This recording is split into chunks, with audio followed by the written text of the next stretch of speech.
ಶ್ರೀ ಗುರುರಾಘವೇಂದ್ರಾಯ ನಮಃ. ಎಲ್ಲರಿಗೂ ನನ್ನ ನಮಸ್ಕಾರಗಳನ್ನ ತಿಳಿಸ್ತಾ, ಈ ಸಮಯ ಅನ್ನೋ ಸರಪಣಿಯಲ್ಲಿ ಸಮಯನ ಕೊಟ್ಟು ಸಮಯದಿಂದ ಸಾಕಷ್ಟು ಪಾಠನ ಕಲ್ತಿದ್ದೀನಿ ಅನ್ನೋ ಒಂದು ನನ್ನ ಅನುಭವನ ಈ ವಿಡಿಯೋ ಮುಖಾಂತರ ಶೇರ್ ಮಾಡ್ತಾ ಇದ್ದೀನಿ. ನಾನು ಮಂಗಳೂರಿಗೆ ಹೋಗಿದ್ದೆ. ಮಗಳಿಗೆ ಒಂದು ವಾಚ್ ಬೇಕಿತ್ತು. ಫಸ್ಟ್ ಟೈಮ್ ಅವಳನ್ನ ಹಾಸ್ಟೆಲ್ಗೆ ಬಿಡೋ ಟೈಮಲ್ಲಿ ನಾನು ಸಿಂಪಲ್ ಆಗಿರೋ ವಾಚ್ ಕೊಡಿಸಿದ್ದೆ. ಹೋಗೋದೊಂದೆರಡು ದಿನ ಹಾಗೆ ಮಗಳು ನನಗೊಂದು ವಾಚ್ ಬೇಕು ಅಮ್ಮ ಅಂತ ಕೇಳಿದ್ಲು. ನನಗೆ ಆ ಟೈಮಲ್ಲಿ ನಮ್ಮೂರಲ್ಲಿ ಒಂದು ಫಾಸ್ಟ್ಯಾಗ್ ವಾಚ್ ಅಂಗಡಿ ಅಥವಾ ಟೈಟನ್ ವಾಚ್ ಅಂಗಡಿ ಇದೆ ಅನ್ನೋದು ತಿಳಿದೆ. ಸಿಂಪಲ್ ಆಗಿ ಕೊಟ್ಟು ಕಳಿಸಿದ್ದೆ. ಅದು ಸ್ವಲ್ಪ ಪ್ರಾಬ್ಲಮ್ ಆಗಿತ್ತು ಅಂತ ಹೇಳಿಬಿಟ್ಟು ಈ ಒಂದು ವಾಚನ್ನ ಕೊಡಬೇಕು ಅಂತ ಹೇಳಿ ವಾಚ್ ಅಂಗಡಿಗೆ ಹೋಗಿ ಪರ್ಚೇಸ್ ಮಾಡಿದೆ.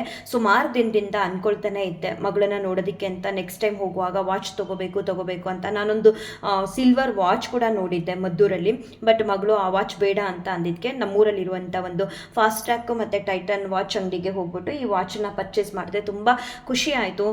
ನಾನು ಒಂದು ವಾರದಿಂದ ಅನ್ಕೊಳ್ತಾನೆ ಇದ್ದೆ ಯಾವ ಅಂಗಡಿಲಿ ಸಿಗುತ್ತೋ ಹೋಗಬೇಕು ತಗೋಬೇಕು ಅಂತ. ನಾನು ತಗೊಳ್ಳೋದಕ್ಕೆ ಅಂತ ಹೋಗುವಾಗ ಒಂದು ಇನ್ಸಿಡೆಂಟ್ ನೆನಪಾಯಿತು. ತುಂಬ ವರ್ಷಗಳ ಹಿಂದೆ, ಒಂದು ಹತ್ರ ಒಂದು 9-8 ವರ್ಷ ಅಂತ ಅಂದ್ಕೊಳ್ತೀನಿ.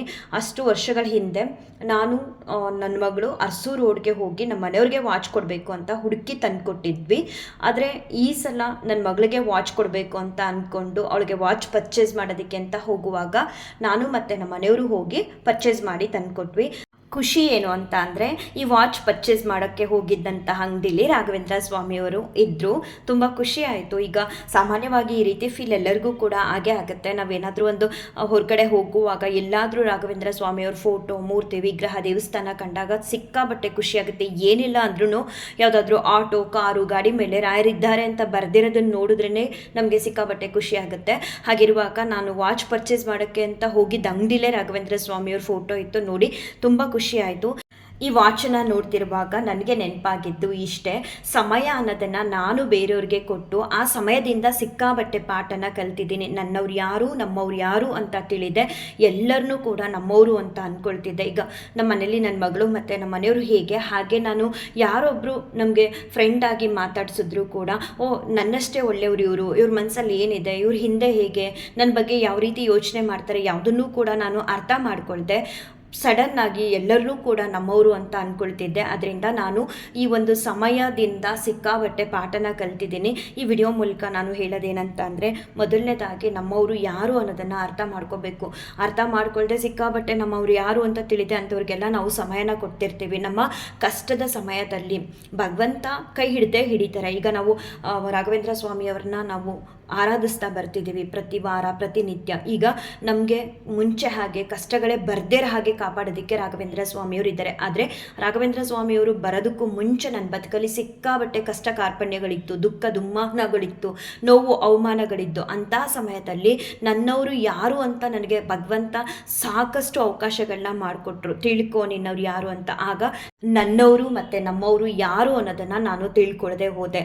ಯಾವುದೇ ಒಂದು ಕಷ್ಟಗಳ ಸಮಯದಲ್ಲಿ ನಮಗೆ ಯಾವುದೇ ಒಂದು ರೀತಿ ಸಹಾಯ ಮಾಡದೇ ಇದ್ರೂ ಅಟ್ಲೀಸ್ಟ್ ನಮ್ಮ ಕಷ್ಟದ ಸಮಯದಲ್ಲಿ ನಮ್ಮ ಜೊತೆ ನಿಂತು ಒಂದು 4 ಒಳ್ಳೆ ಮಾತುಗಳನ್ನ ಹೇಳ್ತಾರಲ್ಲ, ಚಿಂತೆ ಮಾಡಬೇಡಿ, ನಾವಿದ್ದೀವಿ, ಭಗವಂತ ಇದ್ದಾರೆ, ನಿಮ್ಮೆಲ್ಲ ಕಷ್ಟಗಳನ್ನೂ ಕೂಡ ದೂರ ಮಾಡ್ತಾರೆ ಅಂತ ಹೇಳೋ ಒಂದು 4 ಮಾತು, ಸಾಂತ್ವನದ ಮಾತನ್ನೂ ಕೂಡ ನನ್ನವರು ನಮ್ಮವರು ಅಂದ್ಕೊಂಡವರು ನನ್ನ ಬದುಕಲ್ಲಿ ಹೇಳಿರಲಿಲ್ಲ. ಆದರೂ ಕೂಡ ಅಂಥವ್ರನ್ನೆಲ್ಲರನ್ನೂ ಕೂಡ ನಾನು ನನ್ನವರು ನಮ್ಮವರು ಅಂತ ಅಂದ್ಕೊಳ್ತಿದ್ದೆ.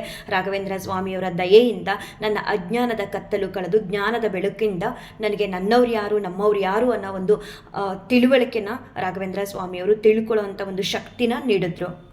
ಈ ಸಮಯನ ಕೊಟ್ಟು ಸಮಯದಿಂದ ನಾನು ಕಲಿತಂಥ ಪಾಠದ ಅನುಭವದಿಂದ ನಾನು ಯಾವಾಗಲೂ ಹೇಳೋದು, ಮುಗ್ಧರಾಗಿರಿ. ಯಾರ ಮುಂದೆ ಅಂತ ಅಂದರೆ ಭಗವಂತನ ಮುಂದೆ ಮುಗ್ಧತೆಯಿಂದ ಇರಿ. ಯಾರ ಜೊತೆ ಅಂತ ಅಂದರೆ ಭಗವಂತನ ಜೊತೆ. ಆಗ ಭಗವಂತ ಎಂದೂ ಕೂಡ ನಮ್ಮನ್ನು ಕೈ ಬಿಡದ ಹಾಗೆ ನಮ್ಮ ಮುಗ್ಧತೆನ ನೋಡ್ತಾರೆ. ನಮ್ಮಲ್ಲಿ ಭಕ್ತಿ ಇದೆಯೋ ಇಲ್ವೋ ಅದನ್ನೆಲ್ಲ ನೋಡೋದಕ್ಕಿಂತ ನಾವು ಮುಗ್ಧತೆಯಿಂದ ಭಗವಂತನೊಟ್ಟಿಗೆ ಇದ್ದುಬಿಟ್ರೆ ಭಗವಂತ ಎಲ್ಲೂ ಕೂಡ ನಮ್ಮನ್ನು ಕೈ ಬಿಡದ ಹಾಗೆ ಕಾಪಾಡ್ತಾರೆ. ಅದೇ ನಾವೇನಾದರೂ ಜನಗಳ ಮುಂದೆ ಮುಗ್ಧರಾದರೆ, ಮುಗ್ಧತೆಯಿಂದ ಇದ್ದರೆ ನಮ್ಮ ಗತಿ ಅಧೋಗತಿ ಮಾಡಿಬಿಡ್ತಾರೆ. ಸೊ ಯಾರಿಗೇ ಆದರೂ ನಾನು ಹೇಳೋದು, ನಿಮ್ಮವ್ರು ಯಾರು ಅನ್ನೋದನ್ನು ಮೊದಲನೇದಾಗಿ ಕಂಡುಕೊಳ್ಳಿ. ನಿಮ್ಮ ಕಷ್ಟದ ಸಮಯದಲ್ಲಿ ನಿಮಗೆ ಯಾವುದೇ ರೀತಿ ಸಪೋರ್ಟ್ ಮಾಡದೇ ಇದ್ರೂ ಒಂದು 4 ಒಳ್ಳೆ ಮಾತಾಡ್ತಾರಲ್ಲ ಅವ್ರನ್ನ ನಿಮ್ಮವರು ಅಂತ ತಿಳ್ಕೊಳ್ಳಿ. ಮತ್ತು ಯಾವಾಗಲೂ ಭಗವಂತ ಅಂದರೆ ಹರಿಸರ್ವೋತ್ತಮ, ನೀನೇ ಎಲ್ಲವೂ, ನಿಮ್ಮಿಂದನೇ ಎಲ್ಲವೂ, ಸಕಲ ಸರ್ವವೂ ನೀವೇ ಅಂತ ಹೇಳಿ ನಿಮ್ಮ ಅಮೂಲ್ಯವಾದಂತಹ ಸಮಯನ ಭಗವಂತನಿಗೆ ಕೊಟ್ಟು ಭಗವಂತನ ಧ್ಯಾನ, ನಾಮಸ್ಮರಣೆ, ಪೂಜೆ, ಜಪ, ತಪ ಈ ರೀತಿ ಭಗವಂತನ ಸೇವೆನ ಮಾಡ್ತಾ ಹೋಗಿ. ಭಗವಂತ ನಿಮಗೆಲ್ಲ ರೀತಿಲೂ ನಿಮ್ಮ ಮುಗ್ಧತೆ, ನಿಮ್ಮ ಭಕ್ತಿನ ನೋಡಿ ಅನುಗ್ರಹನ ಮಾಡ್ತಾರೆ ಅಂತ ತಿಳಿಸ್ತೀನಿ. ಮಗಳನ್ನ ನೋಡೋದಕ್ಕೆ ಅಂತ ಹೋಗೋದಕ್ಕೂ ಮುಂಚೆ ಸಿಕ್ಕಾಬಟ್ಟೆ ಮಳೆ ಮಂಗಳೂರು ಸೈಡಲ್ಲಿ ಮತ್ತು ಕೇರಳ ಸೈಡಲ್ಲೆಲ್ಲ ಸಿಕ್ಕಾಬಟ್ಟೆ ರೋಡೆಲ್ಲ ಕುಸಿತಿದೆ ಅಂತ ಎಲ್ಲ ಹೇಳ್ತಿದ್ರು. ನಾನು ಟ್ರೈನ್ ಬುಕ್ ಮಾಡ್ಕೊಂಬಿಟ್ಟಿದ್ವಿ, ಈ ಸಂಡೇ ಹೋಗಬೇಕು, ಮಗಳನ್ನ ನೋಡಬೇಕು ಅಂತ ಹೇಳಿಬಿಟ್ಟು. ಸೊ ರಾಯರ ಹತ್ರ ಮಠಕ್ಕೆ ಹೋಗ್ಬಿಟ್ಟು ಬೇಡ್ಕೊಂಡಿದ್ದೆ ಹೋಗೋ ಒಂದು 2 ದಿನಕ್ಕೂ ಮುಂಚೆ, ಮತ್ತು ಹೋಗೋ ದಿನ ಸಂಜೆ ಕೂಡ ರಾಯರ ಮಠದಲ್ಲಿ ಹೋಗ್ಬಿಟ್ಟು, ಸ್ವಾಮಿ ನಮ್ಗೆ ಯಾವುದೇ ರೀತಿ ತೊಂದರೆಗಳಿಲ್ಲದೆ, ಈ ಮಳೆ ಬಗ್ಗೆ ಎಲ್ಲ ನಮಗೆ ಗೊತ್ತಿಲ್ಲ ಸ್ವಾಮಿ ಇದೆಯೋ ಇಲ್ವೋ ಅಂತ, ಬಟ್ ಈ ಥರ ಎಲ್ಲ ಹೇಳ್ತಿದ್ದಾರೆ, ಸಿಕ್ಕಾಬಟ್ಟೆ ಮಳೆ ಆಗಿದೆ, ಈಗ ಒಂದು ವಾರದಿಂದ ಎಲ್ಲ ರೋಡೆಲ್ಲ ಅಲ್ಲಲ್ಲೇ ಕುಸಿತಿದೆ ಅಂತ ಎಲ್ಲ ಕೇಳ್ಪಟ್ಟಿದ್ದೀವಿ, ಸೇಫಾಗಿ ಹೋಗಿ ಸೇಫಾಗಿ ಬರೋ ಹಾಗೆ ಮಾಡಬೇಕು ಸ್ವಾಮಿ ಅಂತ ಹೇಳಿ ರಾಯರ ಹತ್ರ ಕೈ ಮುಗಿದು ಮಠದಲ್ಲಿ ನಾವು ಹೊರಟಿದ್ವಿ. ನನಗಂತೂ ಎಷ್ಟು ಖುಷಿ ಆಯಿತು ಅಂತ ಅಂದರೆ, ಮಳೆ ಅನ್ನೋದೇ ಇರಲಿಲ್ಲ, ಎಲ್ಲ ಕಡೆ ಬಿಸಿಲು. ಸ್ವಲ್ಪ ಕೂಡ ನಾವಲ್ಲಿ ಹೋಗಿ ರೀಚ್ ಆದಾಗಲಿಂದ ಮತ್ತೆ ವಾಪಸ್ ಬರುವಾಗಲೂ ಕೂಡ ಎಲ್ಲೂ ಕೂಡ ನಮಗೆ ಮಳೆ ಅನ್ನೋದು ಇರಲಿಲ್ಲ, ಒಂದು ಹನಿ ಕೂಡ ಮಳೆ ಬರಲಿಲ್ಲ. ಖುಷಿ ಆಯಿತು.